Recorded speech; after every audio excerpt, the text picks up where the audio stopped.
Evening, fellas. Good evening. That's all I got. Whoa. Welcome to the audience. Tonight we're going to talk about home theater bling, how to accessorize your home theater, how to make the most out of kind of personalization and style, and introducing some themes to your home theater. We have kind of a wild hair on this tonight. I don't know that we've done any prep or planning as far as what we're going to say. Just we have some ideas that we've kind of developed over the years. Each of us has our own style, and we'll talk about that and kind of share with you some ideas that you might incorporate into your own home theater. Or maybe you can share in the comments some ideas that we haven't thought of, and we'll be happy to discuss. So first off, how are you guys doing tonight? Ryan and Tim, how are you doing? I'm good. I'm doing pretty fantastic, actually. I'm not working in my basement today. I'm taking the evening off so I can sneak this in, and then I'll beg forgiveness for the rest of it. So I'm still finishing the bathroom, which can't wait, because once you have a bathroom on the same level as your theater room, it's a much better experience. I could have gone after the acoustics, tweaking that next and getting my DIY stuff built and hung up. But the bathroom felt more important. Is that sacrilegious to say that? I only caught about half of what Ryan said because he cut out or I cut out. Was he on, Tim, on your screen? Or yeah, he was still there full time for me. Oh. Ooh, the plot thickens. Okay. Well, I'm glad it was just me then. Very good. So I kind of caught the end of it. You worked on your bathroom. You finished that out. Or yeah, we're getting there, right? So I just want to have that done, so that way I can get onto the acoustics in the theater. I know you sent me over a link to a projector, and I was like, hey, I went to the wife and I was like, hey, what do you think? Is just something to look at? And she's like, how far out are you realistically to be messing with that? And I said, at least a few months. And she said, you have your answer. Go away.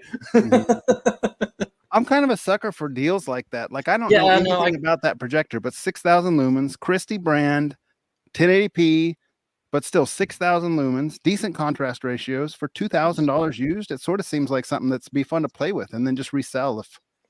Yeah. Okay, so this is what happens a lot of these calls. The audience is like, dudes, you got to give us some context. So the context, I'm trying to remember the model number. They have so many. It's an older one. I think it's a 6M, something like that, 6MK or something like that. It's a 3-chip DLP. It claims a full on-off contrast ratio of 10,000 to 1, but that depends on a lot of different things. I think it shakes out, in depending on how you use it, the 25 to 3,500 native contrast, which again, like Jonathan was saying, at a high lumen output, ain't too shabby. That particular one, I've seen contest of 650 to 1, which is really pretty strong. Like, yeah, you'd be thrilled to have that in a projector now. Strong even against modern expensive projectors. Yes.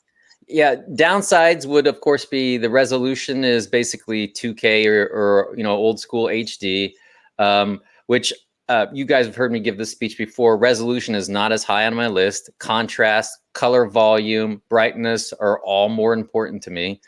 But that would be a strike against it. And then of course the size. It's a big boy. It's about 55 pounds, which isn't too bad. But the thing, I couldn't find some things like, for example, let's see here, like what the lens memory options would be on something like that. I have no idea how good the motion handling would be on something like that. I couldn't find a decibel rating on the noise, because even if you build a hush box for it, like what are you starting out at? Are you starting at 45, 50, 55 dB that you're trying to cut down to? So stuff like that. And the lens that particular one you sent me, I would have to mount it like 16 feet away from my screen. So yeah, I was surprised. Yeah, throw that particular lens that he was selling, the seller had on it. I think it was I want to say it was a 1.1 to 1.4 throw ratio. I want to say in there. So you probably didn't take it this far since your wife put the kibosh on it, but the interchangeable lenses, of course. I have no idea how much used Christie lenses are on eBay. Are they pricey? So what I didn't know, they're mostly reasonable, especially since that.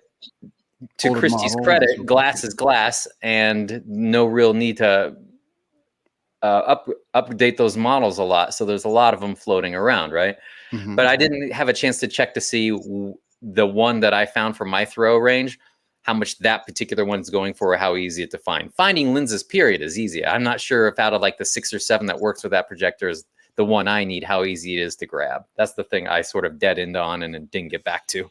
Sure. I know when we were looking in those QL like 3000 and QL 7000 from Epson, the lenses, because they've been using the same lenses that have been on a lot of Epson Pro projectors for the years, same sort of thing you just mentioned with Christie, you can get lenses for $250 or $300 for those like new QL series on eBay. Right. So yeah, that I looked those up, and then after I think, good grief, was that the last time we talked? I can't remember what it was about. A few months ago, maybe. Was when those when that had, or at least I know you and Ryan had talked about it, and that was like a concern at first for like the price on top of the price, but it's practically negligible. You know, it's like the extra 5% tops on the. I'm not saying that 200, 300, or even $400 isn't nothing, but it wouldn't probably move the needle a whole lot if you're looking at a 15K projector. So no, and especially when those lenses new are $2,500, $1,800, $3,500, depending on which one you're getting. So like to get them for a few $100 is unreasonably cheap. Yeah, that's actually pretty cool. I was surprised when I looked on that. I was like, oh, this isn't even a thing. No, I'm not going to worry about that part of the equation. Yeah, my concern on that, Christy, would be the motion. And I know you're kind of a motion hound as well.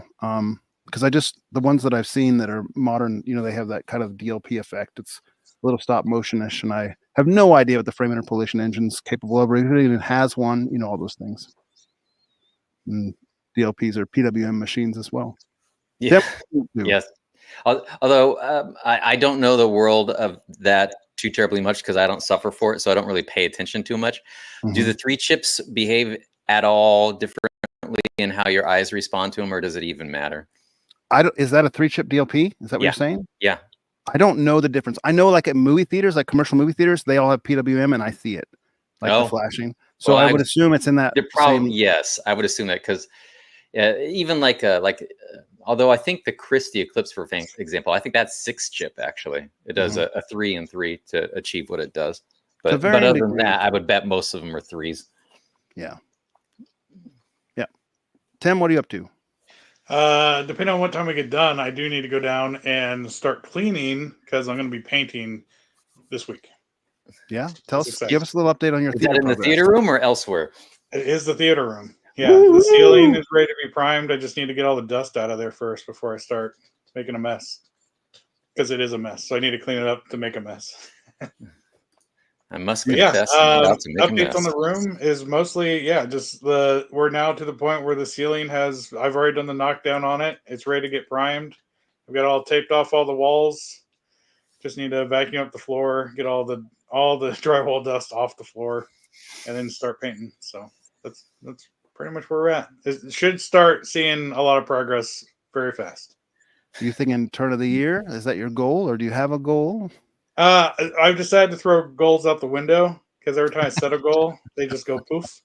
But we're making a lot of headroom right now. So there's a lot of things in the works. A lot of good things. A little insider joke between Tim and I is he made a wager that if he got his theater done by June, I would go watch Godzilla -1 with him because I'm not a Godzilla fan, and that was the deal. But he did get it done by June. So you're not.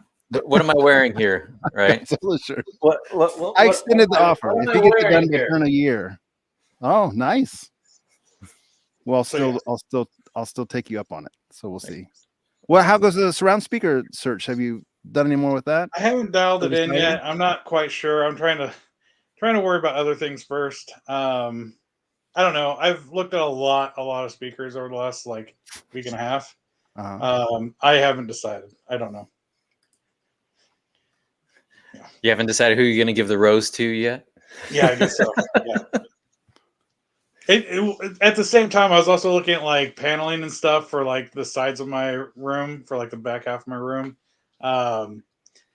That's also been a mess of trying to dial in color selection and all that and making everything kind of work together. That and then speakers all at the same time were kind of I don't know, too much. Yeah, too much. Yeah, I think I suffer from the same thing where eventually, I can stack 1 or 2 items deep in my brain, and then I get 3 or 4 deep, and I'm like, I better stop because this is all sort of starting to collapse in on itself. Inception style, I can probably only go 2 or 3 dreams deep, and then I'm gone. Nice. So the topic tonight, home theater bling. This is Ryan's topic. I thought it was a fun one. We'll have some interesting conversation with it, I'm sure. Ryan, where was your head at? Like, go ahead and tell everybody what you're thinking. Well, I mean, it seems like it's a kind of topic that doesn't get talked about a lot. It's more of like a at the periphery kind of thing, and I feel like it's a very broad topic, right? So it's not like we're gonna like go deep diving on anything here tonight, because you could literally pick like one or two things in this realm and spend hours upon hours talking about it. But I always find it an interesting topic because it's probably one of the more preference driven by user things in the entire home theater experience. Yeah, as far as like what speaks to one person, another person would be like, no way. Like most people would be like, at least grin a little bit on, like, oh, that was some, deep, loud bass. That was a lot of fun. Maybe not for me, but it was cool to experience. Whereas, in the bling realm, some people are like, oh, hell no. Right. Mm-hmm. And for other people, it's like, this is the best thing ever. I love this. I want this too. So I think it's more fun because it's in some ways it can potentially be way more polarizing. So that's sort of where my head was at with something like this. And maybe to get like if anybody's watching and they're wondering, well, what is bling exactly? I just put in the realm of anything that's not necessary for the primary experience and can speak to the specific preferences of the user, right? And that would be stuff, everything from, like LED lighting, of course, would be like an obvious, easy one to point out. But everything from that to like movie posters to what's your favorite popcorn recipe, right? So I would put all that underneath the bling category. Yeah, I agree. And whether you have like an entry room that has figurines or nostalgia type stuff, shelf like that's over Tim's head that has some, just some things that he's enjoyed and put together in his little game room. So stuff like that. It could be a wild realm of things we could talk about. So have you guys been, I know you've been in quite a few theaters. You've traveled on those different crawls we've been on in some cases and so forth, and seen a lot of different rooms. Has there been rooms where you were, to Ryan's point, you've thought, oh my goodness, this is not for me? Is there, and we don't have to say names or anything like that, but it does sometimes give you that sense like, okay, that's cool. That's his personality, I see, but it's not something I'm interested in. Or yeah, I'd like to mimic this for my room. I really like this. I dig the vibe. Yeah, 110%. The first one I would go to that I think the audience, could quickly divide down the middle into is like a theater that has a bunch of theater posters within the actual room on the wall all around you kind of thing. That's not for me for two reasons. One, reflective surfaces, right? But two, it's I fall on the realm of if you're going to distract me, make it tasteful as opposed to obvious. I don't even like having my theater equipment in the room. So I'm on that side of the scale. Whereas there's some people who are like, I want to see all my speaker drivers. I want to see all my figurines on top of the speaker drivers. I don't care, if something rattles, and falls off occasionally. Frankly, that's part of the 4D effect for me, that type of stuff, right? So I can point to that one right away and say that not for me necessarily, but it's kind of cool as sort of like a step that's not quite as in your face. I've seen one room where they did there's a whole thread of it on Avia's forum about printing out imagery on acoustically transparent fabric, or at least acoustically transparent enough to be used for room treatments. So they'll hide their room treatments that way. And some of my favorite ones I've seen are the ones where they like split a giant image over multiple panels with breaks in them. Stuff like that I think can be tasteful and kind of cool looking, and is the kind of bling that I could get behind. Yeah. What do you think about like themed theaters? I mean, I already kind of know your take on it, Ryan, since you've kind of explained, but I mean, you see some of those things like on the tours that you see on the YouTube channels, it'll be an Old West themed thing or a Star Wars themed, theater. Is that any inclination for either of you? I'll let Tim say something first. Okay. I'm not a huge fan of them, but sometimes some of those, and it seems to be the higher budget ones, can be pulled off really well. There's that Western one that I think was probably like June or July last year that Michael put out a video on. I thought that was cool. It's not for me at all, not even close, Mhm. but it's really well done. But it's also Mhm. like a multi-billion-dollar theater. Mhm. Same with like that Star Wars one. Some of those things are pretty cool. And like I liked how they did a lot of the stuff that was outside the room, especially on the Western one, where they had like all the build up to the room.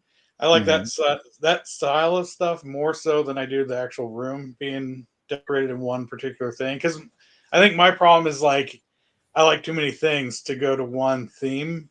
Mhm. That's why I don't have a But tattoo. yes, here, yeah, I can't Wouldn't just like be one, huh? yeah. Also, like going back to the kind of your opening statement stuff with all this is um, some of the theaters that have like just kind of a gaudy look to it, like there's just too much color going on in the room Mhm. itself. It's Mhm. just seems a little distracting to me. But on the flip side, I've seen some that have like frosted glass and stuff like on the walls and things that are really tastefully done. And so like some bling can be very well implemented, and then others are Mhm. just like, ah, not for me. Tim, I know Like, you mentioned in text that you were considering like an accent light of some sort that would be almost like you sent me a video of something that was kind of an example where they cut an LED oh strip yeah, into straight the to the drywall drywall. and made like kind of a little design or pattern or something to kind of like give just some accent. That Yeah, I thought that that kind of was thing really is cool. tasteful, I think. If I had thought of that or seen that before I put in just regular like spotlights, I probably Mhm. would have done something like that because at the time I had all the access to everything I needed to do that kind of thing. Um, what he's talking about is they literally cut like a about an inch or so, or maybe an inch and a half strip all the way through the drywall and the ceiling of it looked like a conference room maybe, and that was the light strip for the LEDs for the main lights of the room. So instead of having like spotlights or pot lights or anything like that, they just had LEDs built in flat flush with the ceiling. I thought it was cool. Mhm. Yeah, I think there's like a whole like subset of some of those themed theaters where it's super impressive, but it feels more like I call them Epcot Center theaters, if that makes sense. Sure. Like a Disney Imagineering kind of vibe almost, Mm-hmm. which is incredibly impressive. But it definitely is something where I could probably visit it once or twice, kind of thing, and then that'd probably be enough for me. I'm totally cool with it being more expressed at the we'll call it the knickknack level, at a more so before you go into the theater as opposed to within the theater itself, because it's all about the distractions again for me. That's when it usually goes south for me. So still love Yeah. it when it's somebody else's. I just Yeah. wouldn't do it. I agree with the distractions. I had tried making some of those panels that have little posters, and I had tried to hang them kind of a little bit forward. And ultimately, every time the light would reflect on them and so forth, I kind of just felt like they were distracting. So I have a poster that's back here behind my front row seating. You'd never see it. You might see it from the rear row if you turn your head straight left, but I think it's out of the way because the glare that comes off the glass or just off the image, as a bright scene appears on your front display with your projector, it makes that side light up, and it is just a distraction. So for me, I don't really agree with that either. As far as having all the different movie posters, they don't work for my mind. Yeah. It's something to take you out of your viewing experience and distract you. Now, it's interesting. I heard you say, and that's fine. You prefer not to see the speakers and subwoofers, Ryan, and I definitely prefer to see them. So Clearly. I think that part of it I really enjoy. So, and I always have. I've always taken my grills off, and I've always liked to see the drivers and highlight the drivers. Like that's always something I've enjoyed. And I don't have them up like this when I'm watching a movie, but if I'm listening to music, I sure do. I'll turn them down to like 5% brightness while I'm watching a movie, and they stay at 100% brightness if I'm just down here in the room or if music's playing. So as a tangent on that observation,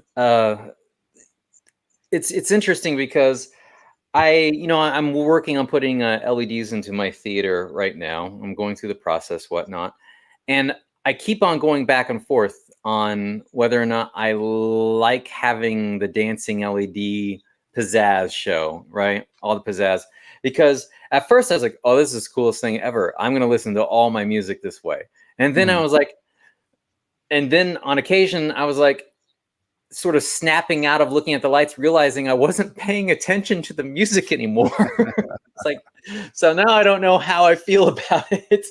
So I think what's going to end up happening is I'll probably end up doing a little bit of both, right? Sure. So like I've already have it in my head, if I ever finish this and I get everything, you know, working the way I want it, and I can go into more detail later if need be. But if I would ever have people over and I want to demo stuff, I would definitely like demo it with like maybe 1 or 2 songs with the LED lighting, and I'd shut that stuff off, right? Sure. Because it is distracting. Sure. Now you have the ability, obviously, to also just make a solid color that's non-movement oriented and just basically there, right? Yes, and Any there's color you different like. ways.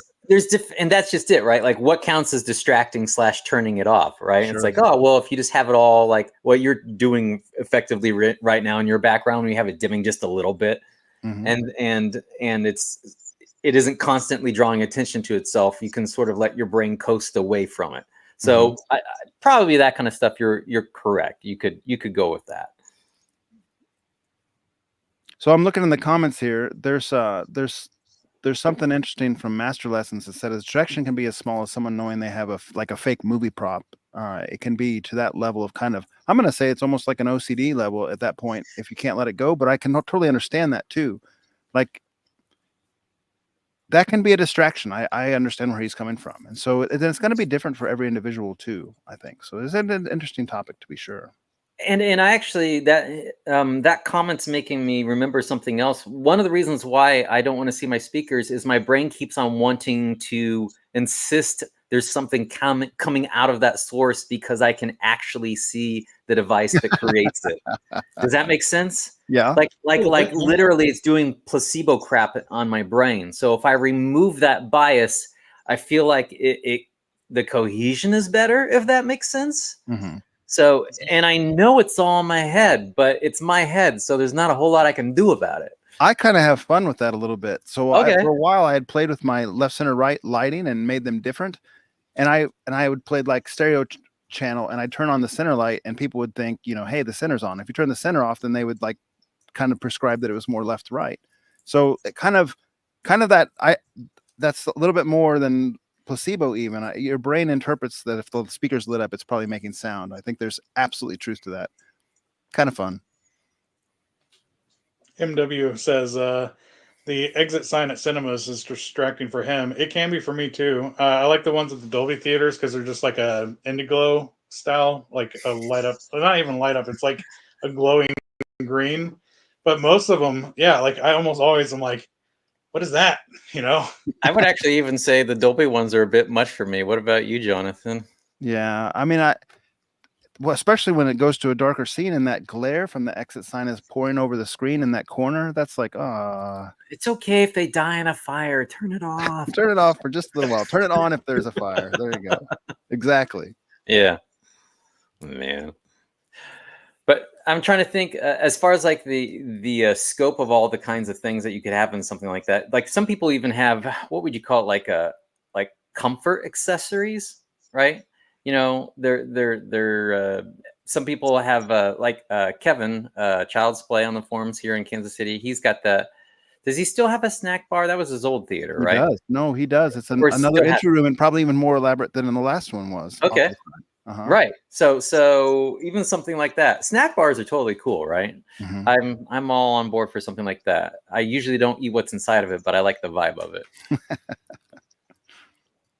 Like one of the theaters that I've been to, SOWK off the forums, his name is Tony. He has an entry room that's like there's a ticket booth there. You take your ticket. There's a guest booth. Anyone who comes to visit his theater, which he has a lot of traffic in his theater, like some of us do, and he'll have them sign the guest book. He'll take a picture with them with like a Polaroid type camera, so they can just put it in the book right away.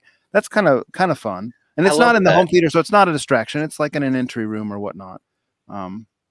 But that's a fun memento because that's, you know, it's like going to the restaurant, right? And you know, there they were shaking hands with the president. If you go to like Arthur Bryant's restaurant or whatever, except for it's the home theater equivalent. So it's like, hey, we had all these people fly in from all over the U.S. over the course of the years, and here's some of my friends from way back. That stuff I think would be pretty cool to have. I'd I totally be I with kind of that. wish I'd done that in hindsight, because at this point I've probably had a few hundred people in my room. Yeah, you. And What's your and excuse, man? and I have people PM me from time to time, like, "Hey, I was back in your room in like 2013 or 2014. What's changed?" And I'm like, "I don't even remember you, Everything. man. I'm sorry. It's been too long. And I've had too many people in here. Like, what's your real name again?" You know, it's like that kind of thing. So it'd be nice to have that reminder, a yearbook of sorts Yeah, to fall back on and see who was who. That would be nice. I like that idea. There you go, Tim. Since you're getting a new theater, it might be a good. there Yeah. it is. Might implement it. Yeah, All that's right, so my let's plan get is to have. practical. Let's talk about some like legitimate things that we've implemented in our theaters that we thought were worthwhile. So Ryan, I know you have some that, and maybe you need some time to get them together or not, but like even your like Cinema Midwest sign, your little metalwork signs that you have, some of that stuff's Yep. pretty neat. That'd be worth Yep. talking about. Okay. I'm going to talk about my lighting a little bit. It's just simple and easy and inexpensive. People want to go there. And Tim, be thinking about, what you'd like to talk about if you have anything specific as well. Yeah, I can talk about kind of the layout of the land. What I'm planning on doing. But the real trick is who gets to go first. Are you ready, Ryan, or do you want me? Because mine is just going to be off the cuff. It's not anything that needs to be prepared for or anything. If you talk for 2 minutes, then I'll be ready. I'll be ready. I can talk now. At home audience, this is all off the cuff. We just hop on and we just yeah. So I'm just going to talk about RGB 50/50 lighting. It's 3 LED lighting. It's super inexpensive. You can get like a 15 or 16 foot strip for probably 15 or 20 bucks on Amazon. There's a lot of different controllers. Some of it's music based audio. And you can cut them into different lengths. So you get a 16-foot strip. There's little copper connection points about every, I don't know, 6-8 inches or something. Sometimes it's 2 or 3 inches, depending on what kind of wire you get. You can snip it with a scissors, and then you can use little connectors that they have, RGB 50/50 connectors, or you can solder wire, whatever your preference. The connectors are just snap on, so much easier to use. And then you can just basically run wire to your strips. So in each of my speakers, and you probably have seen this talked about in something else that I've made or a forum post or something, but I cut like I don't even remember what size it is, maybe 20 inches or 27 inches or whatever the thing is of RGB strip. This was done years ago. And then I ran a little 4-pin wire from each speaker back to behind the screen. And behind the screen is my controller. And I just have a simple controller because it's just RGB 50 lighting. It's not the kind that has the WLED on it. So I don't have any ability to do like dancing or music based stuff. It's basically just one color at a time. There's no like movement capability on these. But it's very simple. I can control it with Alexa. I can have it change the color. I can have it dim it or turn it on or off with Alexa. So it's all just voice activated. And the whole thing, I mean, the whole system was probably less than $50 as far as actual price of the components that I'm being used. So it's inexpensive and it lasts forever because it's so low power. I have some of this cheap stuff. I mean, just like no name cheap stuff that's been in the kitchen since 2014 on the entire time. It never turns off and it's never burnt out. And the speakers down here, I've probably had it on there since 2017 or 2018.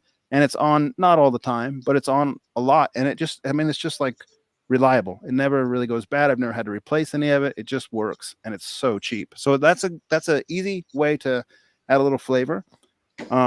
Also, I bought Govee lights. Like all these little can lights are Govee lights, and you can control them with a Govee app. You can control them with Alexa as well, probably Google Home, any of those types of automation systems, and choose a color, the brightness. I did buy a music pack for these Govee lights, which made them blink to music and kind of like random effect. But it was cool. Like Ryan said, it was cool for about the first night or two. And then I was like, yeah, this is a little distracting. I don't need that. So now I just use solid colors for them. You can set up scenes, and I can do that with these speaker lights as well, so that I can kind of like on my phone, I can choose like podcast, or I can choose Ice Classic, or I can choose, whatever. I name the scenes and it makes them all that. So I push one button and everything changes to that with the brightness controls and whatnot. The Govee can lights are about 6 can lights for like $100 or something in that ballpark. And so not terribly expensive either. I think I have about a dozen of them down here, and they do their thing. The music controller on the Govee lights is a little lame because it can only control one music controller can only control 7 lights at a time. There's a restriction because it's using, I think, Bluetooth. So you can't get them all 12 to do the same thing. You'd have to buy 2 different light controllers, and then it may or may not be synced the way you want. at that point. But it's something to play with. And I do like the aspect of being able to control the light completely when I come down here and choose different themes and that kind of thing as bringing people in. And Ryan, I know in your room you had done some lighting, and like the cyberpunk theme was playing the last time we went in there to visit your theater, and that was really cool. You kind of come through the entry with like the server rack.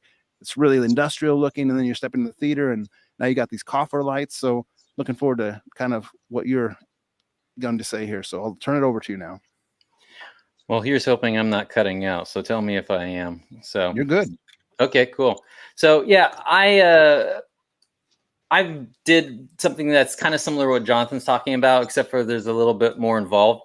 For anybody who hasn't messed with LED lighting before, there's 3 basic components to it that are normally needed in order to get it up and running. Jonathan talked about buying, like, say, for example, Govee lights. And when you buy a Govee light, all 3 of these are included together and work as a system. But there are 3 main components. The first one is a voltage conversion of some kind. And LEDs usually have 3 different flavors. Actually, really only 2, but rarely you see. But it's 5, 12, and 24 volts is what you're usually playing with. But 5 and 12 volts are the ones that you'll see most often, especially 5. And then, like Jonathan was talking about, when he says like 50/50 LED strips, there's all sorts of LED strip model numbers out there, and they each have slightly different types of functionality. I used what I call the 28XX LED strips. So like there's like 2812, 2815, and they all do accomplish different things for different voltages. And also too, all these LED strips, what you'll see happen is there'll be the LED diode itself, and you'll have maybe 1, maybe 2, maybe 3, maybe 4. And then you'll have a break in it where you'll see a little chip, depending on the strip.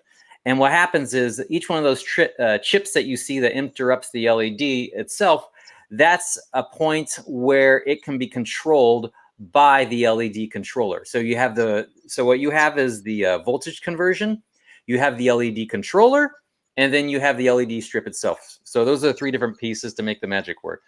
I'm trying to think. Maybe I could share screen at this point. Sure. Let's see here. Present. That's always dangerous. Everyone can see and hear you.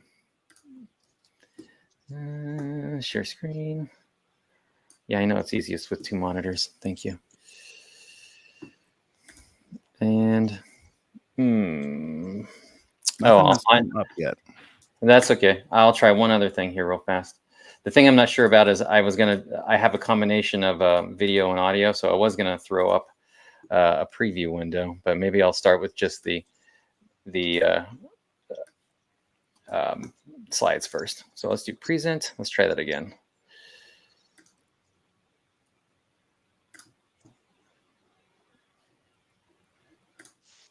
Come on, you. It's coming. It's slow. I apologize at home audience. Like I said before, this is how you know it. We're doing this stuff on the fly.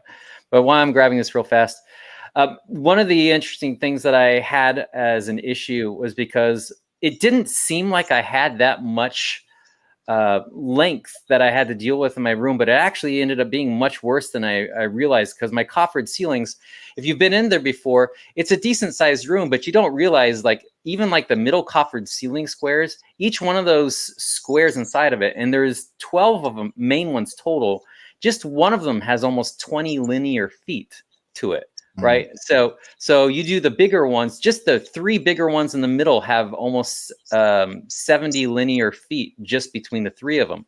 So I was not able to I would not be able to, for example, do like Govee devices in my room, because unfortunately, I believe Govee has, I think it's a 7 device limit, even if you get their special, they have a device that allows them to sync together. Does that sound right still, Jonathan? Well, for the music, it was definitely 7. It may be for other things as well, for the control. And there's also like a lot of the controllers have a limit of how much feet you can have. Like the cheap controllers, the ones I was talking about for like $15, those have like a lot of times a 30-foot limit. So you can't put more than 30 foot of light on one controller. That type of thing. Yeah, and a lot of theirs, what they'll happen is they'll have like different feet. And you're like, oh, this one's 16 and this one's 32. Well, you have to realize that they're both usually dealing with the same amount of motion. But what's going on is they're spreading the diodes apart because they still have the same electricity budget for the stuff that they come with, because they don't want to manufacture a bunch of voltage converters that are different power. Plus, it gets a little bit. Yeah. So what ends up happening too also is it becomes a reliability issue over longer distances. It's where you might start looking at 12 volt versus 5 volt, stuff like that. When you're in this market shopping, also do look at the LED density, because I noticed some of the strips have a lot further distance between the LEDs, which makes for kind of a less uniform glow, if you will. So I don't really know if there's a term for that. I've never really run into it as far as like LED density, but as you look at it, just make sure you look at how many LEDs are included on yours per distance and kind of compare that as one of your shopping attributes. What'd you say, Tim? I think it's like LED per inch. Okay. Something like that. Yeah, I mean, you can just calculate it per out, meter, actually, I think. So like, for example, if you go to a place like AliExpress, it'll say like 30 LED or 60 LED. And so it'll say 1M30 or 1M60. And what they're talking about is how many of those LEDs you're getting on the strip itself, right? So you have to be really careful to not accidentally buy one strip that's slightly different than the others. I've got like a whole stack of oops for LED strips when I go to order stuff, because I think I have enough, and I go visit it again, and I'm like, there's the same one, click, and then it shows up, and I'm like, oops, that's the IP30 version where I want the IP65 because of this one being in a bathroom, and I want it to be waterproof, and it needs to be embedded in silicone or whatever. There's all sorts of different little gotchas in that world. Did my request for present or whatever show up on your side? Yes, I just noticed it. There you go. Okay. Thank you. Okay, sorry about that. So yeah, Jonathan was talking about some bling. Let's talk about some bling. So what I did is I have a couple things going on in my theater where I designed some stuff. My theater is a little bit of an Art Deco bent to it, right? So, but not obnoxiously so. So what I wanted to do is I created these designs, and then I saved them as vector file formats, in this case, a DXF file. And there's a website called Send Cut Send that I sent this to. And then what they'll do is they'll just take your file. They have an automated process to make sure whatever you come up with is possible. Like you can't have like something be too thin, otherwise it's not strong enough. It won't support itself. Or like if you look at this one, you'll notice the D, for example, is not completely cut out. I had to make sure that I didn't go all the way through it, because you wouldn't want to have something like that, right? So gotta protect. I send that over to them. Oh, go ahead. Said you got to protect the D. Yeah. That's what we call an alley-oop joke. So I'll set it up, you knock it down. So, but you'll send this over to them, and it takes them like a week to get it back to you, which is actually a pretty good turnaround. You send it to them, they upload it, and they tell you throughout the process what's going on, and then they'll send this back to you. And then what I did was I took this and I put it on the front of my door, and then I did what's called a voltage pass-through. I bought a device that the first time I actually saw something like this was I teach night classes at a college, and all the doors, of course, have these, where they allow you to have, because they use them for security system stuff, but I'm using it to run voltage to LED strips that I want to put on the door. And I built this thick soundproof door that's another topic in itself that I need to finish the theater construction chat that we talked about like a year ago on my part 1, but I can get to that in the future. But what I did was I set it up like this to do the pass through. And then I soldered the wires together, and I shrink wrapped them. And then I mount it on the front like that, right? And what that does is it allows you to light it up with a controller with a flick of a switch. And I'll show some lit up photos in a second as I get through this stuff. But as far as the theater room itself, here's a top view. It's fairly involved, my layout. But what I did was I have not 1, 2, or 3. I actually have 5 controllers that I use in my theater room. And each one of them has a voltage conversion that also is a rated amount of watts. So if you go to like Amazon or whatever, and you can say, hey, I want to have, let's see here, I need 12 volts at a certain amount of watts, and then you'll know your budget of electricity to play with. And in fact, I was thinking about that the other day, Jonathan. I can't remember what it was we were talking about. You were talking about how if you added together your total amount of electricity for your LEDs, that you were getting a lower number when they were all at full white. Was that you? Higher number at full white. The highest number is full white. Each color was less than that, right? Because all three colors together make white. So full power. Okay. Well, the only reason why I was going to say what I was going to say is some of those controllers literally have built into them a max amount of voltage that's allowed to pass through it, even if your LED strips can take more. So, that can sometimes be the limiting factor. But anyway, so this is the top-down view of my computer of my theater with the coffered ceilings. This is the controller that I found. It uses an ESP. Look at the name of the company. Isn't that the best? Bong 69. Are you kidding me? So, but no, I'm having trouble finding anything kind of like this on the market. There might be others out there, but I bought this off a website called Tindie, Tindie, I want to say. And so a lot of people use these ESP chips or whatever, and they use them as a controller for their LED strips. But you go through the whole process and you're left with something that can only control one strip.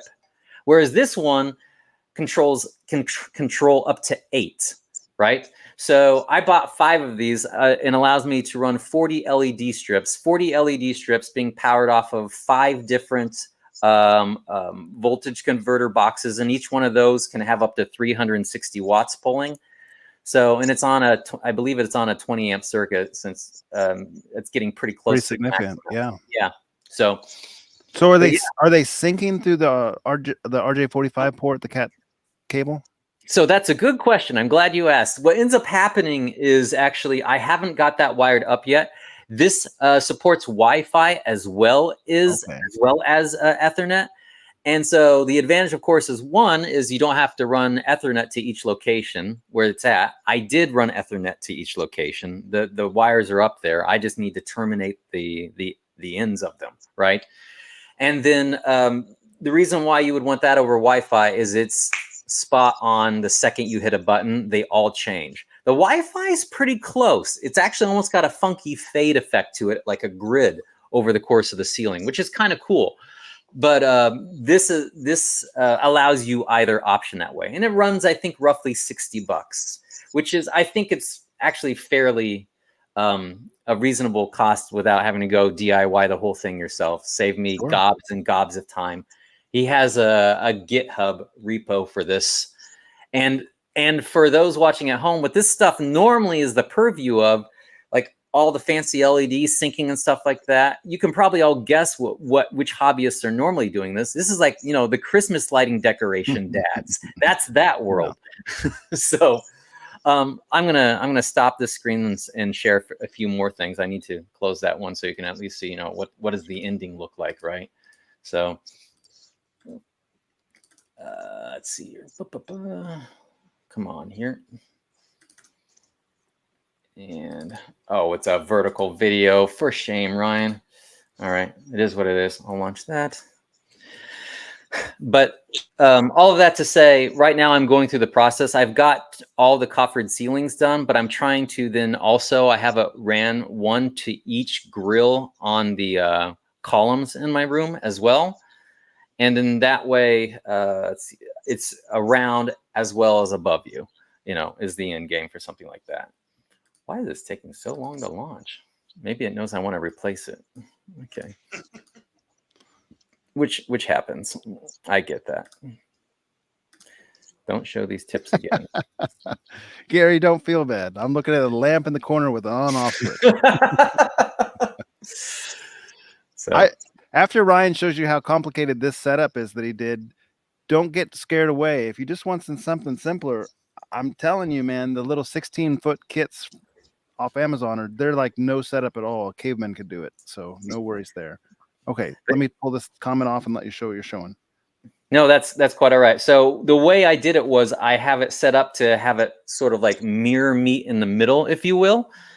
And that way it allows you to allowed me to break up the voltage because of the fact that each one of these, like I was saying, like these middle ones, and it gets distorted a little bit, but literally like this middle one right here, that's 20 linear feet just for this section right in the middle there. And so I have it starts here and goes over to the side for one strip, and it starts here and goes to the side for the other strip. So that took up 2 ports on my LED controller. So that way I could get uniform voltage. For those who haven't done LEDs before, you can do something called power injection on them. For me doing 40 of these and having long runs and wires in the ceiling, if I didn't have to get up on a ladder for this stuff, I might consider something like that. But I wanted something a little bit more foolproof. So I sidestepped the power injection because it can sometimes have gremlins of its own as a result. So what happens if you have it as too long of a length? As you go to the distance of the end of the LED strip, it gets dimmer. Is traditionally what you see. So not only does it get dimmer, it can also malfunction. The controller isn't working because it literally sometimes a signal will get to the end to tell it what to do, and sometimes it won't. So funky stuff can happen as it drops off. Sometimes it completely goes out, blinks out of existence altogether. Sometimes its instructions get screwed up at a dimmer, and have it be dimmer. There's a couple different things that can happen to that as it basically, the messenger can't get to the end of the line anymore, basically is what's going on. So, but the cool thing about this is, and I haven't gotten to this yet, my in-game, there are 2 different systems that I'll be running for the lights on this. One of them is WLED, is an open source standard for LED lights, WLED. And each one of those little controllers comes, pre-tested to work with that. You literally just turn the thing on, tell it what your Wi-Fi is, and have the app installed on your smartphone device or whatever it is. You can look up the IP address on your laptop or whatever, and you can control it at your whim. That's one way you can do it.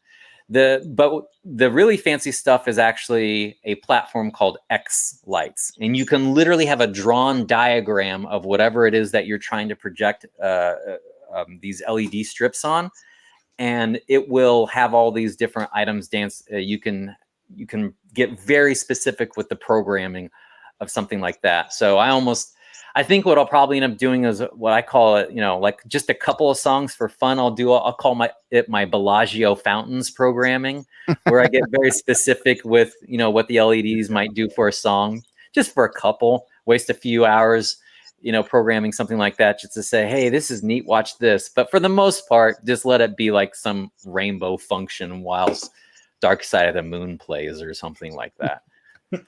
One last present, and then I promise I'll leave this alone. Let's see here.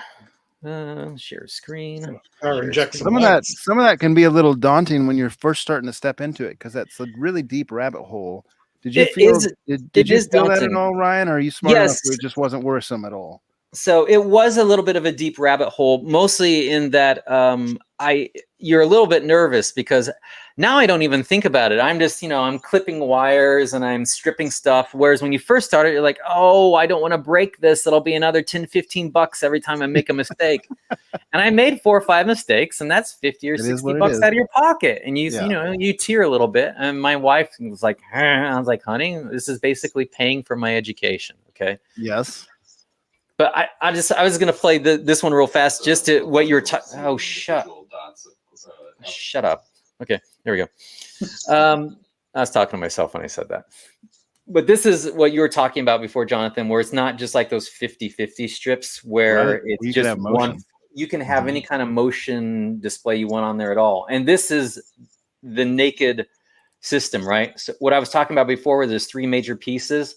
This is the power supply right here, which does the voltage conversion. I just did a quick and dirty, people see this and they think I'm going to burn my house down. Once you get used to it and comfortable with it, I swear it's all above board.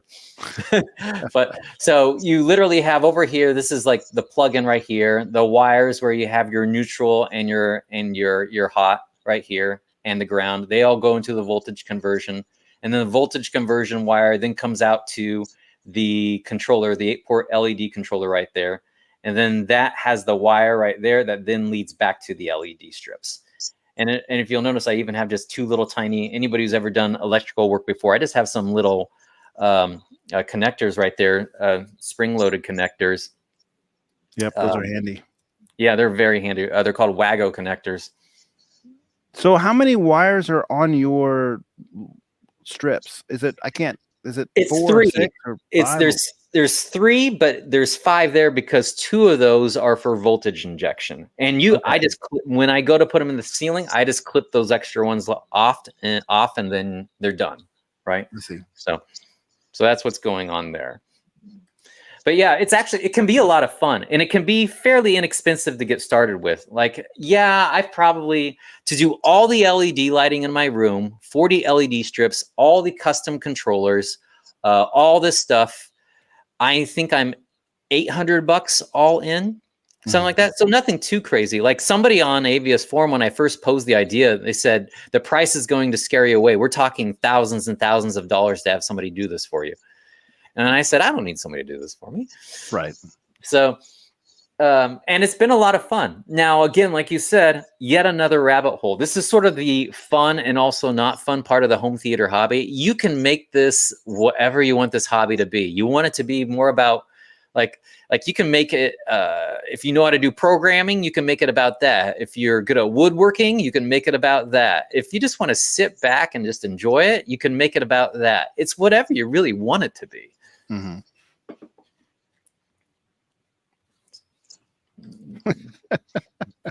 I talk really loud and then I get quiet, and then you're like, oh yeah, he's a bit much. No, not at all. I didn't think that at all. I was just laughing because it went from like full on education to like, I'm done. No, that's speaking of teaching night classes, that's how my students feel too. So you're not the first, right? It's like I'll yabber like this for like 2 hours and 45 minutes, and then I can see their shell-shocked expressions as they, hustle out the door. Can you imagine all of this for almost 3 hours? And I teach night classes. Like, well, by the time we're done, it's like 9:30 at night. I feel sorry for them. I tell them I feel sorry for them. All right, Tim, what do you got? What do you would like to talk about tonight? I don't know if I can follow that up. Power injecting lights and stuff. It's exciting.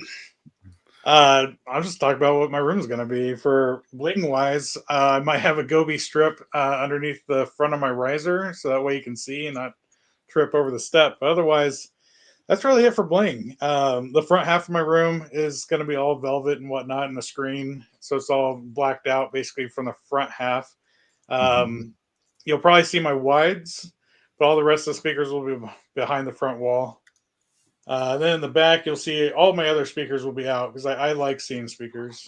I didn't see any reason to hide those away. And the back half will not be as a black hole as the front will be. It'll be standard theater fare. It'll be kind of wood paneling on the lower half and then kind of a dark color on the top. And then black ceiling and whatnot. Regular can lights. They're dimmable, but other than that, there's nothing fancy there or anything. So in the room, it's really mostly about the screen. That's where I want my focus to be, with a little flair from like being a room instead of just a black hole, which that was an idea at one point, but that's too dark. After experiencing darker rooms and stuff, it's like I want a little bit of life in here. What else? And then outside the room, I've got a giant room that leads up to it that can be whatever I want it to be. So we're going to put a bar out there and have kind of a little candy type area or whatnot. But it'll mostly be like for a fridge and like a countertop and whatnot. And so out there, I plan on having movie posters and stuff. And you'll be able to see my rack outside. It'll be out there. And so this guy will probably be in there just for Jonathan. That is so boss. I love it. But otherwise, yeah, in the theater, I like theaters that are more about just screen time because that's what I want to use it for. So no power injecting lights, just maybe some govies on the floor. Well, so that's fair for your home theater, but in your game room, which you're in now, you have done some bling, bias lighting on the side, some of the behind the TV lighting, I think that you've tried a little bit. Like there's some accessorization for sure in your game room. Yeah. Different environment, not so much dedicated theater space, so different purpose. Yeah, But you can talk about some of that too. It's more, it's more playful because it's a game room. And this whole room will change once it moves downstairs to be in that bigger room. But for being I'm just in a small little, like, I don't know, like 8x9 bedroom is my game room up here. And so it's kind of a little bit cramped or whatnot, but it's just a 65-inch TV in here. So it works well. Yeah, very good. All right, Ryan, did we cover everything you wanted to cover on the topic? Is there anything else that came to mind? I think so. Yeah, because I mean, there's other things we could talk about, but I haven't really had a chance to look into a whole lot. Stuff like, for example, I want to do some additional automation with like movie posters, or I should say, monitors with movie poster software on it in the hallway, and I have TVs mounted for that, but it's something I haven't gotten to just yet.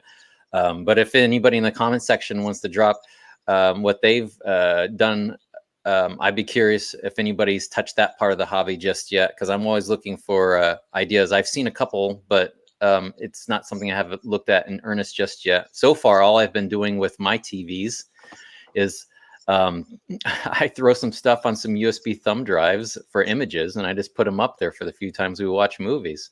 So right now, my theater is actually completely trashed. We haven't watched anything there for a couple of weeks because of the LED light project and the bathroom project. So, although I can't answer one question that was in the comment section about the bathroom. I am not putting a monitor into the bathroom, unfortunately. I thought about, at the very least, putting a speaker or something like that in the bathroom, because then that way you could hear the audio of it as you're hitting the john, something like that. And then in the end, I decided it might have been. I tried to be careful not to be too esoteric about a home, even if you think it's going to be a forever home. But although the theater room is clearly a bit beyond the pale at this point, but that one I did decide to cut loose. It's not a bad idea, though. I really did think about it. Right. So one thing I've kind of toyed the idea with, and I've always just kind of shot it down my head, but it's always still lingered. Do you know those little HDMI boxes where it can put the colors of the monitor around the monitor or around the room that's kind of reflect what's going on screen? Tim, you have something like that or played with something like that for sure. And Govee makes a dedicated device for that now too.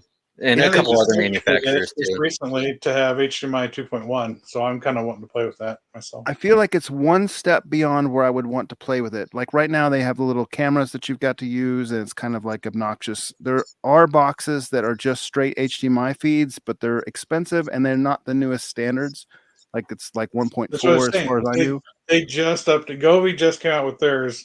That's a 2.1 that I think might be what you're looking at. Does it not use a camera anymore? Because Govee's using not. Nope, it's just the box. So it has to be. Yeah, that's exactly what I've been kind of waiting for. Was that next step? And what I've kind of thought might be kind of fun to play with, and I don't know how much of a distraction would be, which is kind of why I'm hesitant to even enroll. But since these are all specifically wired speakers, I could wire them up kind of like left and right of the screen, top of the screen, and kind of at least the front four, wire them into where they're kind of getting that feed from that signal, because it's just RGB. So whatever the controller's sending, they would just individually rack. So if there's something that's bright on the screen, then it would be bright over here because it's bright on the right side of the screen. If it's bright on the left, like for gaming or something, it might be okay. But then at the same time, when we're running projectors, like even if it's not distracting to like your interest, it could be distracting to the quality of the image on the screen because you're throwing all that extra light on there and killing your contrast. So I'm not 100% sure that it would be great for a projector, but I think it could be fun in a room with a big TV where you're actually engaging the room with some of that lighting instead of just the bias lighting behind the screen, implementing it into the room as well. I don't know if that would work 100%, but it's something that I've always kind of toyed with in the back of my mind as far as a fun little project to play with. That might be fun for like a Super Smash Brothers party kind of environment. Yeah. I'll probably do something similar to that in the game room. Or even with Apple Music, because Apple Music a lot of times will take the album cover and then make the background the color of what the album color is, and slide the colors around a little bit. So in that kind of instance, when you're not really critically watching the screen and the lights are kind of echoing that, I think that could be cool. Interesting point. And it could be cool for your use case on the coffers as well, Ryan. Yeah. I'll keep that one in my back pocket. I haven't explored it because, like I say, the technology wasn't. I don't think it was quite there. It was always one step behind the standard, or required a camera use. Which I don't even think the camera use is that bad of an idea. But where would you put it in a room like where you got a projector screen? Like where would that? Yeah, go? I don't know how well it would work with a projector screen. That's what mine is now in the game room. I'm in second. So the RGB strips that I have can use an open source software called Magic Home. And Ryan, you've probably run into this before if you've played with that stuff, or maybe that's even too simple for what you're doing. But Magic Home has a function on there that you can just use your camera and you can take a picture of something and it will match that, whatever you take a picture of, the tones for that with your LED strips. So I've played with that and gotten some cool colors. And like you can let it run a camera and on your phone. I mean, it's kind of primitive. But you could do it, like get a secondary phone or a tablet or something that has a camera on it and just have it aimed at the screen, and then let Magic Home automatically and in real time be adjusting your LED lights. And I've played with that a little bit because the technology exists now, but it's a little janky still. It's not because it's going through a cell phone, because it's going through a freeware app, because it's just not exact precise timing. It's a little bit delayed, it's a little bit off. You know, your camera, it'd be hard to get your camera focused just on the screen and not other things that would kind of incorporate the design or the color, like make it not quite right. So it's just not quite there, but it is cool to play with. It's a cool idea. So there's some pieces that I still need to explore there. I have to keep that one in the back of my head. That would be kind of cool to try, honestly. I'm trying to think with a projector, of course, you have to be tasteful on which lights closer to the screen light up, because you don't want to wash out if at all possible. But yeah, I could see that working at least like 1/3 of the room off on the LED at the front, and then more on the way back, just sort of around you. That would be a fun mood setting piece for, like you said, for music. Movies, no, with a projector, but music, that could be kind of cool. Or even for games, I think sometimes games would work with that kind of thing, depending on the game. Like you said, Smash Brothers or something that's fast action that doesn't really, you're not worried about contrast so much. That could be fun. Having it as like the bias lighting behind my screen now with like racing games, it's really good. It's probably my favorite way of doing like Forza and stuff is having those on. It's pretty neat. And you have the camera model, and I've seen it before. Do you feel like it's immediacy? There's a little latency there, right? It's not There's a little if you're doing something really fast, but most things it's not really that you don't bad. notice it on most content. Yeah. Just something that's really quick. It has to be almost like full black, full white in a slow manner to really notice it. Because it's like if it shifts and then it catches up, that's when you really notice it. So like the screen all of a sudden goes dark, and that's where you're like, oh well, that's not as cool. Because as long as there's something on the screen, you don't really notice the latency at all. What does it do if the screen cuts to black? Does it just take is it to cut the LEDs out? It just blinks itself out, or it goes to depending on what's on the screen. Because sometimes there'll be a glow or whatever. It'll sometimes have a little bit of like white, but normally it just blinks itself all the way out if it's actually black. Okay, I'm going to catch up on the comments here, and we got a couple questions that I started. We'll go back to in a moment. Here's a comment that's worth talking about real quick. Star ceilings. What do you think about that? Distraction or cool? I think they're super cool. I don't have the ceiling height to pull it off, so I would not base the answer on whether I would do something like that or not based off of whether or not it would be on during the movie, because I think it would be a great taste setter before movie, after movie, at the very least, right? And maybe like a super dimmed down version during. Definitely, I wouldn't have it like full on. It's because again, it's like the point of it is to stare at it, and you don't want to stare at it. You want to stare at the movie. But I think that stuff's really cool. And this is probably because I'm so in the tank for Atmos audio music mixes now, same as you, Jonathan. We had our fight, I think, Tim, on a previous podcast, so I won't go over that again. But at least for Jonathan and I, I don't hate it. Come on now. I think it's like that wasn't kind a of very feature small is great to zone out to for music. Like a star ceiling would be fun to sort of just stare at while you're listening to a tune or two. I would be all about something like that. I feel like for me personally, and this is going to be subjective, there's no right or wrong answer, but I feel like for me personally, that comment that we saw earlier about the fake movie prop that kind of could take you out of the experience, I feel like a star ceiling is kind of that way to me. Like it's not real stars. It's not, it's just fiber optic cable. Like Sure. something doesn't draw me in on that particular function. But I've seen some cool implementations of it on ABS forum. I don't know that I've seen one in real life that I thought was spectacular, but certainly there looks like there's some good ones in pictures on some of the different And rooms. that's something that brings up a good point. I would, man, if at all possible, it would be cool if you haven't seen it in person, be careful on your expectations. It's kind of like when people take those projector screenshot threads on forums where people just post picture after picture of their projector setups of a projected image from a movie. And all of a sudden, you're having an LG 810 projector having deeper blacks than a JVC because of the way the picture was taken. It can be the same way with some, like a star ceiling. You might see somebody post a picture of that. It's like, wow, look how punchy it is and how bright it is. And I'm not saying it can't be, something close to that, but whatever you've seen on the internet, take it with a grain of salt if at all possible.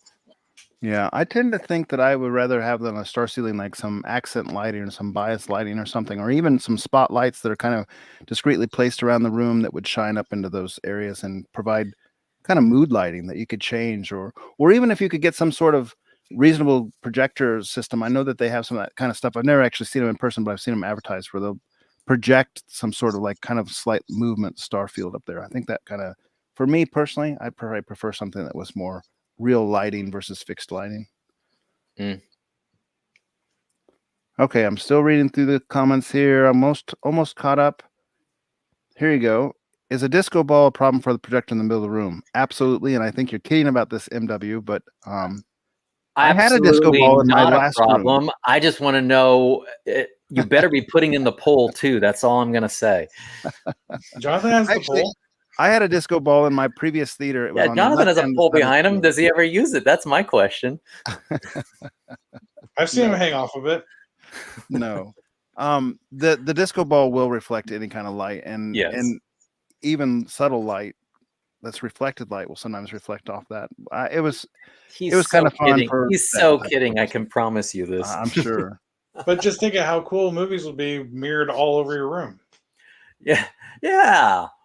No, back to music maybe, but I'd skip that.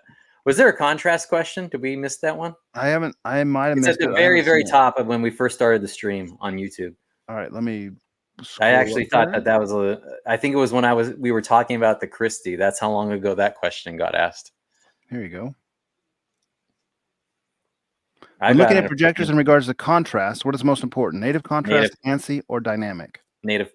Oh, you got to couch that because it's not I know I do. But it's the Swiss Army knife that everything else gets based off of. So there are people that flat out disagree with what Ryan just said, and I'm not one of them. I'm not necessarily one of them, but I just was reading arguments on the forums today. Your hardcore dyed-in-the-wool DLP fans will say like ANSI contrast, or of course, because that's what it does best. Is most important, and some of those guys, to be fair to them, some of those guys have owned top-of-the-line JVC and gone right back to DLP because they think that pop when there's bright and dark on the screen is important. And then you got probably the more majority crowd that will say like the native contrast is more important because your dark scenes can actually have detail and so forth. I think they're both really important. Yes. It's if you have terrible of either, you won't like it. So your compromise is getting like the best of both that you can. I don't have a problem with dynamic contrast. You got guys on the forums that say I will turn anything dynamic off. That's not me. I like dynamic contrast on if it's implemented well. You don't want something that's buzzing all over the place and making non-subtle changes all the time. But modern devices, iris moving, that's bad. Yeah, modern devices for the most part aren't doing that. They've got they've got the dynamic contrast a lot better than it was 10 years ago on most of your display devices at this point. And I can't help but wonder if some of those people who go back to DLPs, I mean, how many of those are they also running back to a higher lumen output period? That's part of it for sure. But not but not all 100%. I'm thinking of a very specific use case right now. Oh, are Where you? there was a guy who Okay. had one of those Runcos that has like, I don't know, 1,000 lumens or less, Oh. and he had a JVC, which was twice as bright as the Runco, and he liked the little 10-year-old Runco better. Like that little cheap Runco that was kind of an outlier. It was a really good projector at the time. It's been outclassed by this decade later, but there's still like a cult following. It was like 1,000 lumen DLP that had great like ANSI contrast, great.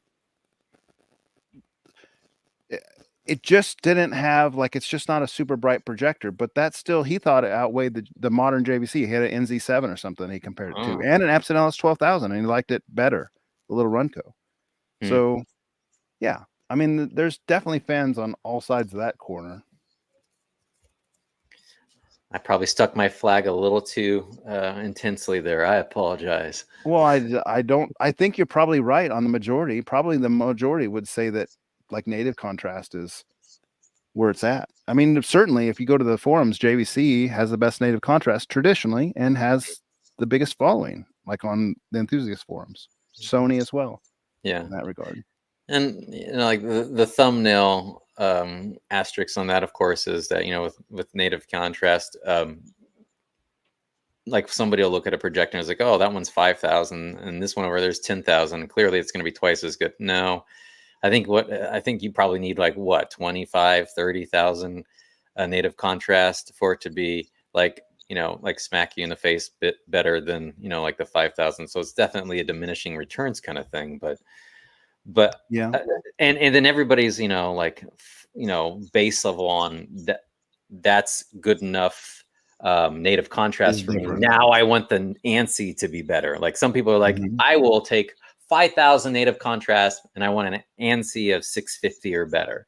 And other people will be like, no, I need like 60,000 native contrast, and if the ANSI is 450 or whatever, I'm fine with that.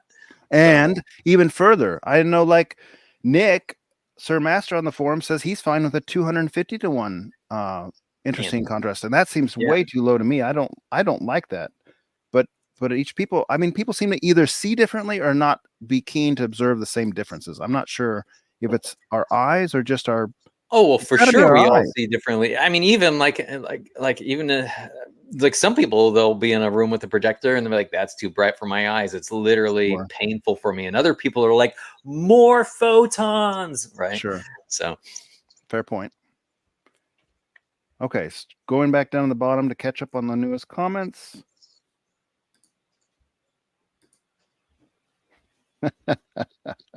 Coming off another sarcastic comment from MW about the Disco Star. Here's one more. If you're ever going to be putting some emojis on these comments so people know where his intentions are. Some well-meaning person's going to happen upon his advice and be screwed for life. So MW says if you have good native, you will have decent ANSI. No, typically, but that's not entirely true. I don't think it's true. I mean, certainly JVC has the best native, and they have some of the worst ANSI. So it's almost like an inverse. Now, good enough is the question at hand. Like JVC at their ANSI level is like 250, 300 to 1. Is that good enough for most people? Most people say yes, but can you notice a difference when compared to something that's 500 to 1 or 650 to 1? Absolutely, which is the whole thing we're talking about here. I've heard that argument. In fact, like I said, I was just reading a thread on this today. I've heard that argument made, and I don't think it necessarily belies true, but I think you have to decide what's good enough for you subjectively. And then from there, you know, if 250, 300 to 1 is good enough on the JVC, then sure, you're all set. Okay, so MWS, has anyone seen a Dynablack from Barco? Christie is coming with her own version. Not me. Any of you guys? No, not as of yet. Haven't stumbled upon it in the wild. Classy Tech says you need a doubling of contrast to be noticeable. That's typically what I read as well. Yeah, That's why I picked 25 to 30,000 versus 5,000, or as a actually no like 10,000 noticeable. I should say it's not like a huge difference. It's that you can even tell is actually what it is, right? Mm-hmm. So it's kind of like when you guys, it's not quite the same as brightness. Brightness, if you double it, you will immediately be able to tell. Whereas contrast, doubling it, it does not smack you, I think, quite as hard. Yeah, so Classy Text continues that he would said black floor is most important with active pixels or certain APL is most important. So I kind of agree with that. That's what I go after is black floor with. So that's native. Yeah. And then he's saying certain APLs, and probably what he's referring to there is like the lower APLs is where most of the movie content is. A lot of times people will Like argue 0 to that 2%. ANSI is too much white on the screen to represent real content because ANSI is like a white and black checker pattern, and then the purists will argue it. That's not a real world display pattern. Like things don't use that.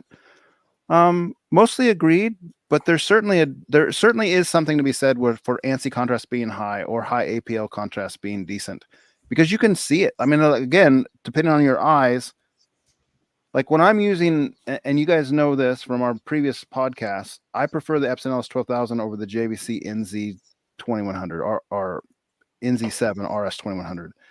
And one of the reasons I prefer it is that the ANSI contrast is stronger, and to my eyes, that's observable. So if I'm watching the JVC by itself and coming from an Epson 5040, did switch over to RS2100, which is the NZ7, there seemed like there was a little bit of a milk over the screen, like a little bit, like a little bit of a milky haze to bright content. And that includes animation, that includes like nature documentaries, anything with a lot of light on the screen. It would seem like the whole screen was just a little bit milky. And when I went to LS12000, that was gone. And the difference is the ANSI contrast, the higher APL contrast is better on the Epson. Now, some people don't see that. That's what we're talking about here. Some people don't see that or care about it or notice. Or have you noticed like some people interpret that as the Epson having like a crunchier contrast that isn't accurate? And I'm like, I don't think that's what you're seeing per se. Do you know what I'm talking about? To my eyes, the way my eyes see, I prefer that. And that's the majority of content over the native contrast, which is like the dimmest of content, which, to be fair, is increasing. Modern content has more and more really dark, low APL scenes, but it's not all. And I don't even think it's the majority. I think the brighter scenes are still the majority of content today. So I don't know. There's something to be said, and I don't think either side's wrong. I just think we see things differently, which is why we have different preferences. Okay, so I'm going to star a couple more, and then we're going to go into some of the comments I starred. We'll keep an eye on the comments as we circle back around. Feels like we've caught back up. Oh, Classy Tech just said something else here. He says, I am reviewing the QB1000 right now, and it's nice and bright scenes, but the black floor and detail and dark scenes is noticeably not a JVC. Absolutely. Absolutely. Yes. Classy Tech, make sure and set that Epson QB1000 to dynamic mode and color calibrate from there. You may know this, you may not. The Epson LS12000, the Epson QB1000, they only have full fade to black with the laser in dynamic mode. As odd as that is, that was Epson's design choice. So you can't get full, and not only that, but the dynamic dimming, it's more aggressive in the dynamic mode. So you pretty much have to start in dynamic mode and then color calibrate from there. As odd as that is, and non-intuitive, because most people start in a natural or cinema since it's a more out-of-the-box, natural, accurate color mode. You will not be able to take advantage of the full laser dimming capabilities, the more aggressive dynamic dimming, and I think you'll leave a lot on the table. So just make sure you know that. Do you set yours to low or high? On my dynamic, high. Yeah. Yeah, and I don't notice it very much. High is not very fast. Like if you go to say in dynamic mode, you set your contrast mode to high, your speed. Go to something like The Expanse in the Dark Forest scene at the end. Where have you watched The Expanse? There's like some creatures that can resurrect people, resurrect items. No spoilers. Like, I want to finish it someday. Yeah. Okay. Well, in that scene, it's super dark. And the dynamic mode on the Epson, I've done some comparisons on that mode in that scene in particular. If you put it in cinema or natural, it never ever scales down as far as the dynamic mode does with the fast, and the fast is still slow. It takes minutes, like 5 minutes or more, to actually go down to its full contrast ratio on the LS12000. The QB1000 will probably be the same thing. So like, and I noticed this, I'd read about it taking, I think Dave Harper said it sometimes took us only as 20 minutes to get the full contrast ratio out of the dynamic mode, even though it's fast. Like it's a very slow step down to get the best contrast. What I had noticed is I was trying to set up a comparison between the JVC and Epson on that scene to show that the JVC was better in dynamic mode. Well, at first, the JVC blew the Epson out of the water, like, because that black floor is really, really low. Like, that scene is so dim. By the time I got the camera set up and I was trying to take the pictures, I was like, these things are much closer than they started out being. It didn't ever match the JVC, but over the course of like 5 minutes, it got to be much, much closer. And over the course of like 15, I just let it sit there because I remember reading Dave Harper said it took about 20 minutes. My screensaver came on and screwed the test up, but it ever so slowly was just getting closer to like what the JVC's native contrast was. And the JVC had long ago stopped adjusting, like it was done, but the Epson just kept ticking down. So Classy Tech, that's what we're talking about with that dynamic. Make sure you test it in there. Okay. Yes, you're right, Ryan, about this.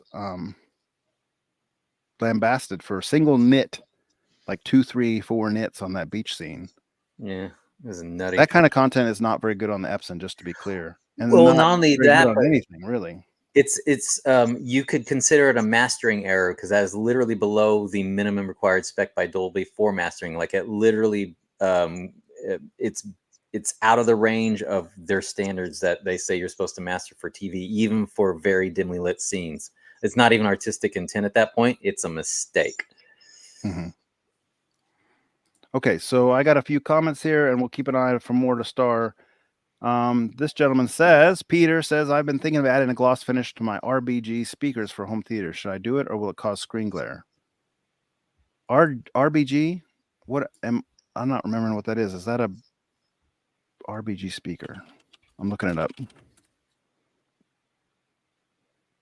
There's a lot of 3-letter manufacturers out there. Maybe one of them. I mean, the only thing that's coming up is like LED-based speakers, not a brand, at least from my Google search.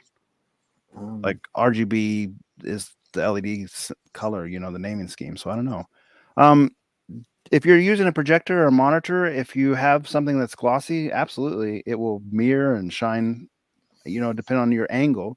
If you angle it to where your eyes won't pick up that glare, that's probably not a problem. Like toe in your speakers more, that type of thing.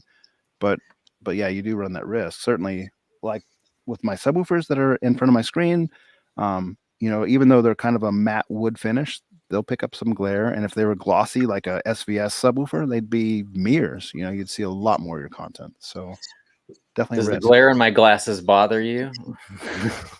Well, don't do it. So we're going to go to this one. Oh, we already had that one, so I won't pull that one up again. Gary says his front wall is going to be velvet.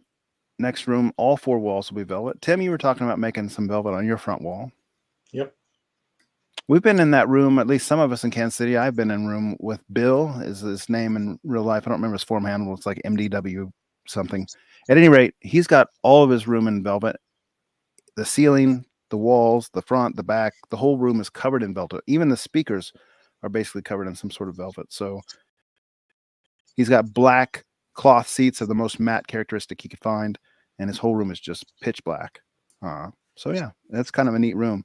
Although I like a little more personality in the room. At the same time, I understand why he did that. You know, he doesn't want any distractions. And the contrast washout is a very real thing, especially the brighter your projector gets. Oh yeah. Mm-hmm. So Peter says, what are some high-powered cheap amps for do-it-yourself subwoofers with at least 1,000 watts or more?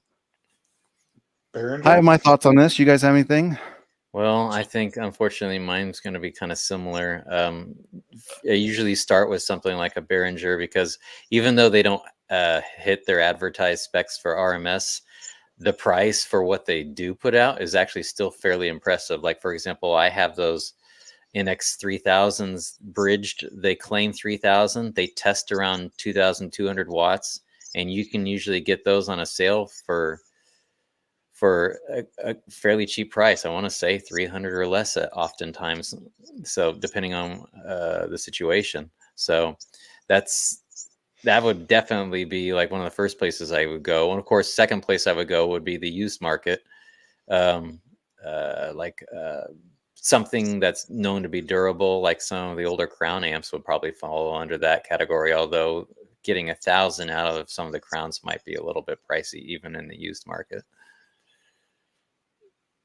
Yeah. So MW from the chat said PA amps only. I tend to agree. I agree in full with you, Ryan, that Behringer is usually considered the best bang for buck. And they have a sale right now that's still going on, as far as I know, a musician's friend, where you can get and maybe even Sweetwater, but you can get the NX 6000D for $450. At that price, it's just outrageously cheap. Like there's nothing else that compares to that. Things that are also competitive as far as power that are not cheap are like speaker power or QSC or those types of things, but they're not cheap. You can buy them used, which might be something to consider. But iNukes or NX 6000, NX 3000s. That's the value leader right now. Now there's CVR amps that a lot of people are enjoying on Amazon. You can buy them. They used to be made by a place called Loud Factory or something like that. They're kind of like a Chinese clone amp. I don't know about reliability or durability of them, but they produce a lot of power, and there's been some testing on them that's very positive. CVR is the brand name. They got the Synbosen, however you say it, clone amps that people use, but I do not like the reliability in those amps. Most people have them fail within a few years. My round of iNukes I bought in 2014, and all of them still work. I had to have one repaired, but just one out of the 6 or 7 that I own, and I run them hard. Like I'm hitting clip lights every time I use them. I was talking to somebody the other day about this Synbosen amps. I'm pretty sure that's what it was. When I look up the specs, they claimed down to 20 hertz. Now, is that just because what everybody always publishes? Because I worry you get a cutoff. I think those LG's clones, I mean, that's what the Synbosen is like a Lab Gruppen clone. They're real capable. They're basically a ripoff of a very expensive pro audio amp, the Lab Gruppen, but they don't make them up to the code of the Lab Gruppen. Like the capacitors are leaking.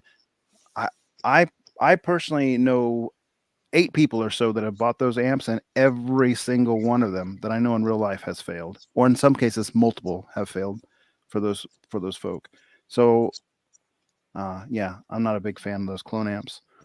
I would stick with Behringer. I think also, just to say this clearly, an industry insider who owns a shop that sells audio, and I won't mention the name because he asked me not to, but he said that basically the Behringer amps are one of their lowest return electronics of any kind, like the Behringer iNukes, less than, and I shouldn't even say any more. I'll just leave it at that. But according to him, and they sell a lot of units, Behringers are very reliable. They have less than a 1% return rate on them, which in that realm is very good. Like a lot of them, they're 5 or 15%. Okay, so the next question we have here is, I'm planning to add front wide to my dedicated theater. Can I use the floor standing speaker as a front wide? I want to have a better set as I can hide the wires easier and look better. Sure.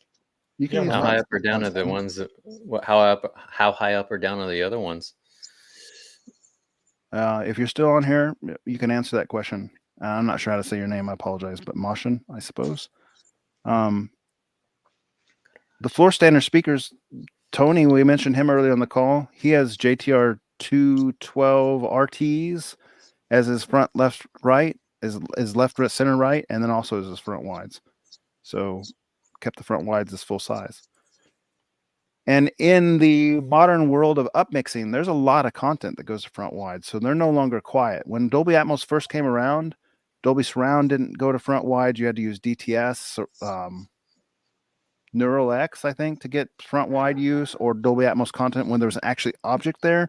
But now with some iterations of some upgrades to this algorithm, Dolby Surround uses front wides, Dolby Atmos uses front wides more. The content has more objects and front wides. In fact, with Apple Music, there's like full songs that use front wides, like almost exclusively. In some cases, where there's more coming out of the front wides than there's the front left and right. At least there's a few songs I've got in my playlist that do that just for fun. So there's a lot more use case to have front wides. And depending on your theater layout, I think they matter more than 6 ceiling speakers. Like I'd personally, in my experimentation, I'd much rather have front wides than 6 ceiling speakers. I'd stick with 4 ceiling speakers and front wides if you have that limit of 13 speakers. Okay, so we made it through the starred question. I'm going back to the live here. That's dangerous. This gentleman says not sure what's going on the amps. He ordered one back in August and it hasn't shipped. Yeah, you know that sale price they have, they were back ordered, and mine haven't. I ordered some more too, and mine haven't shipped either. So I think I was told that they would ship in November. They should be coming. Mine should be coming soon. But if you order them at that price, you can expect a little wait. It's worth it, I think, because of the price, unless you need them right away. That wasn't an issue with the dock strikes, was it? I'm not sure where that delay came from. So back to this comment, he was asking about the front wides. He says other speakers are Clips RP 800. I mean, if you have the room for front wides and you can do a tower there, like, no, there's no problem with it. I don't have a problem with it. Yeah. No reason not to. Classic. MW says, oh, go ahead, Tim. You Sorry. just asked him about the Terminator. I was going to have you put his up. I'll pull that one up. So apart from subs and array, why do you need 1,000 watts? You don't. In most any instance, you don't. But for subs, you do. It uses that power regularly. Okay, so watched Terminator 2 last night. 1080p Blu-ray. The main track was a 6.1 DTS. What would the 6th channel have been? That would have been a single rear channel, which was one of the original DTS specs. You could have 2 rears or 1 center rear. Yes, That was a THX. You saw some ES tracks, I believe, too. So, yeah. I think I had a version of Lord of the Rings, a box set that was 6.1 DTS, which has been redone since and is no longer that. Okay. It looks like we're caught up on comments. You guys have anything else you want to share, or should we call it an evening and reconvene in the near future? I don't like belaboring the point. Do you hear that? Do you hear that? It's Tim's Theater calling him to get back to it. Yep. Get to work, man. Get it done. Hopefully by the time we do this again, I'll at least have a ceiling colored. Mm-hmm.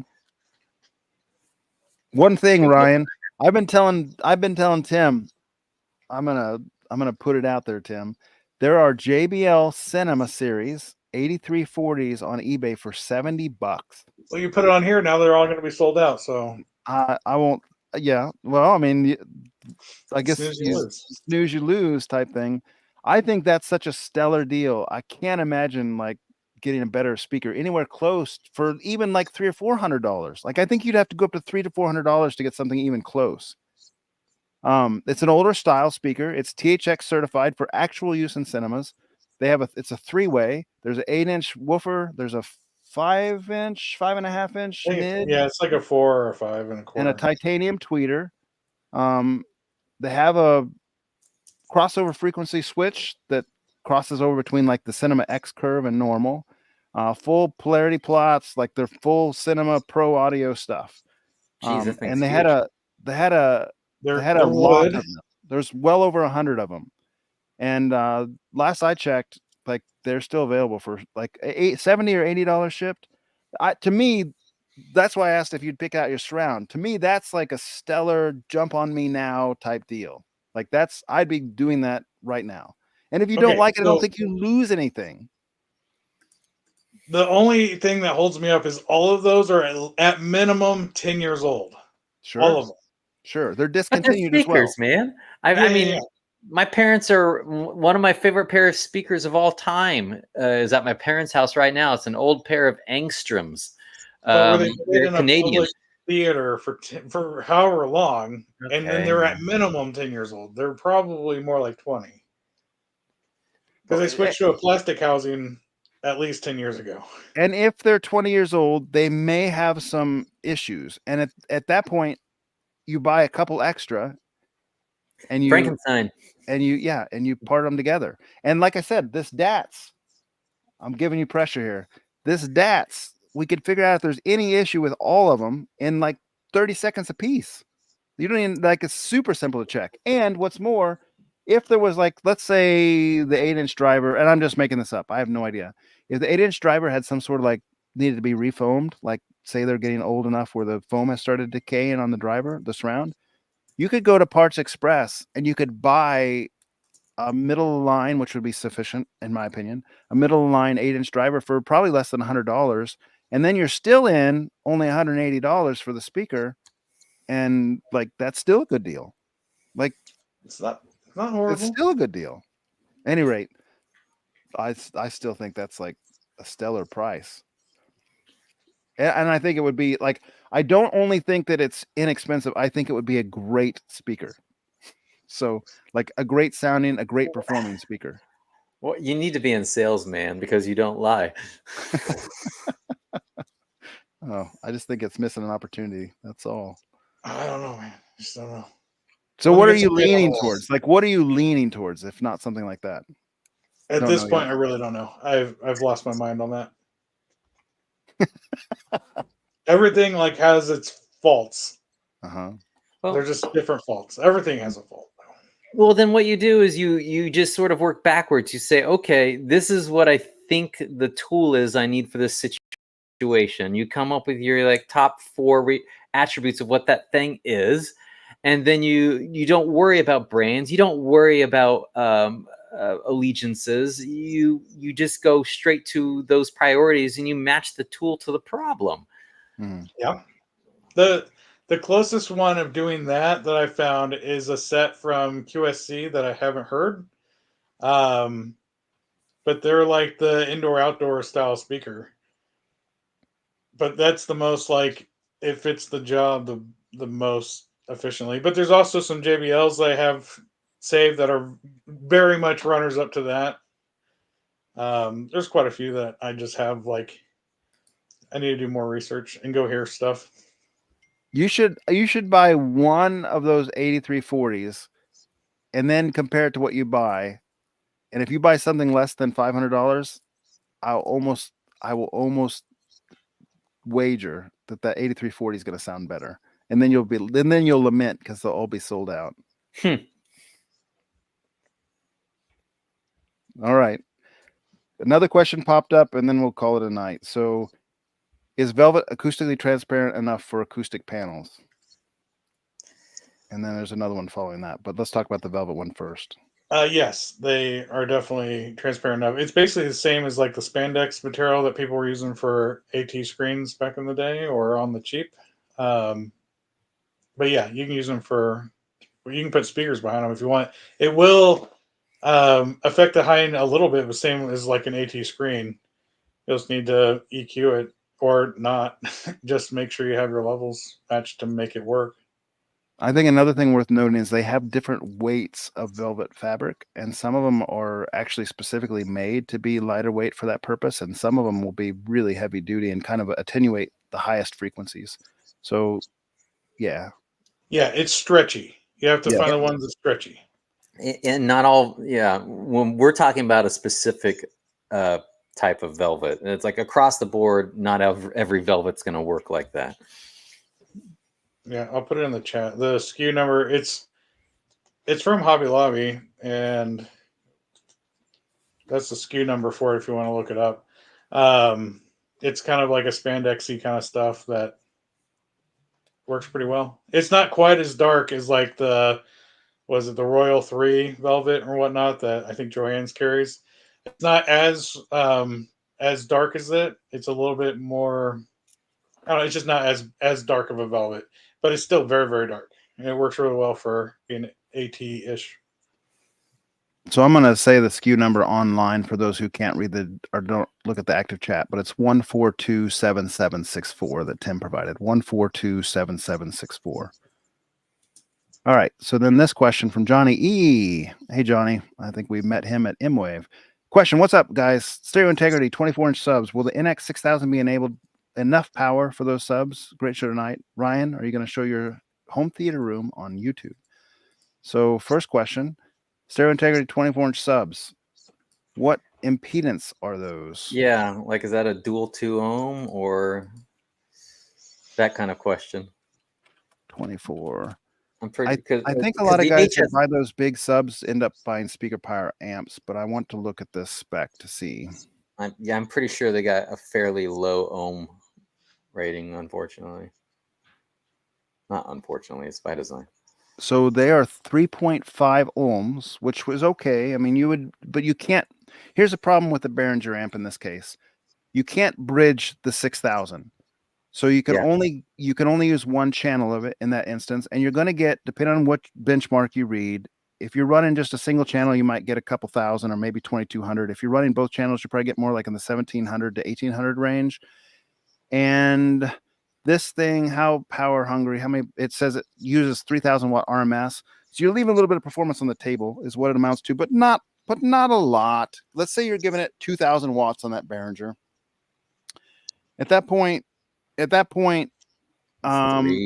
dB. 2,000 to 3,000 watts is like a 50% increase. You're only going to be gaining like a dB or something. It's not that significant between the Behringer and what you would power it with if you got like a speaker power. Now that being said, I know a lot of people say that they like to give their speaker power or their stereo integrity drivers a little bit more than what they say you can. So you would want to read up on that and see what's really safe. Like they say RMS 3,000. That's kind of probably conservative. Maybe you could give it 4,000 watts, but read up on that. Don't take it for what it's worth until you read up on it.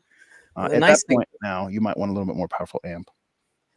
but honestly, I mean, especially if you want to buy, it's one of the few situations where, you know, some people are saying buy once, cry once, except for in this case, you buy that Behringer and you can float with that for a little while you save for a bigger one. If you want to, you might find out it's plenty.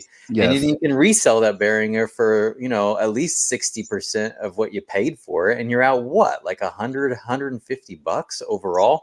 And that gives you as much time as you want to step up to the next level. It's one of those situations where, you know, starting a little bit lower in price doesn't really hurt you a whole lot. I agree.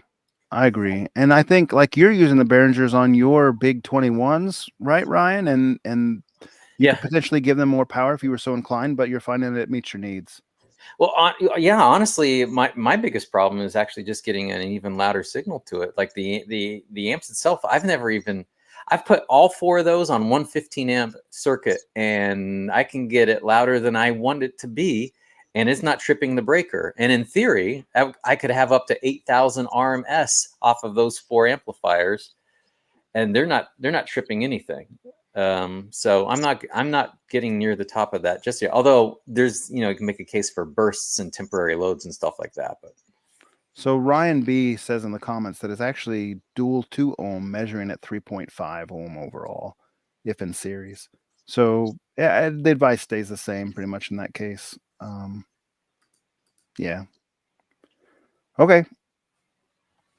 I think we're caught up on comments at this point. Thanks for joining us, guys. You know, if you enjoyed it, we'll resume with another show in maybe a week or two. You guys up for that? sure. Yeah. All right, very good. Thanks for your time. I enjoyed. Yeah. Always a blast, people. Thank you for tuning in at home, audience. Hit that bell, like and subscribe, blah, blah, blah, blah, blah.